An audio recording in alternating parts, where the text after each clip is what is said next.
Boco had just returned from the works. Bill and Ben were puzzled.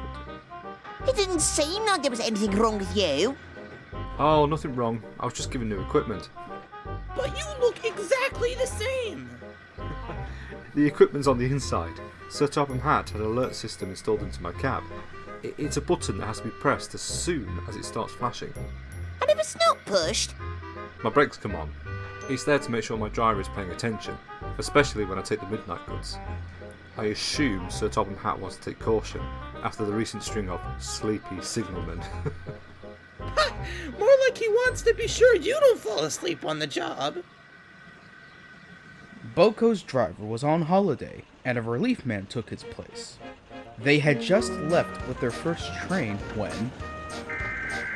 What the blazes is that? The alert system, sir. You have to press it or... Alert system? What rubbish. That's the problem with you newfangled diesels. Too easily distracted. Why, back in my young days, those steam engines kept us busy, and you had to be alert or... He was interrupted by the sound of screeching brakes. Eh? What's the matter now?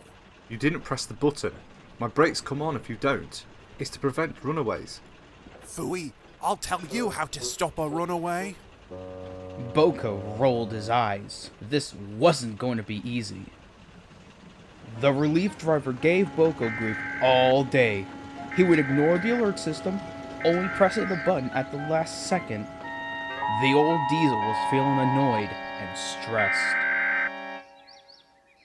Later that night, he complained to Toby about his new driver. Oh, this driver is impossible.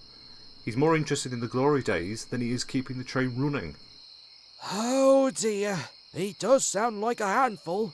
Still, it must be of some comfort that you'll be able to stop, even if his mind does go wandering. I suppose, but the railway is no place for his games.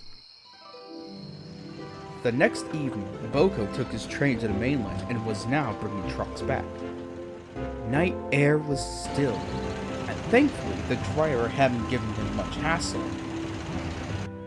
As Boco rolled through the countryside, the familiar beep of the alert system began. Boco braced himself, but none came. Instead, he heard snoring. Stop fooling. This little joke of yours isn't funny anymore. It wasn't to begin with either. Still, there was no reply, and the beeping continued. Boco looked down the line and turned white as a ghost. Up ahead, some trucks stood at Edward Station, waiting to be shunted. Boco knew he needed to stop. Wake up! Wake up! The driver didn't hear, but the trucks did. Ah, your driver's asleep! Till it's ready, we're waiting for you. Boco rolled helplessly down the line and closer to the vans. He couldn't bear it. He shut his eyes tight.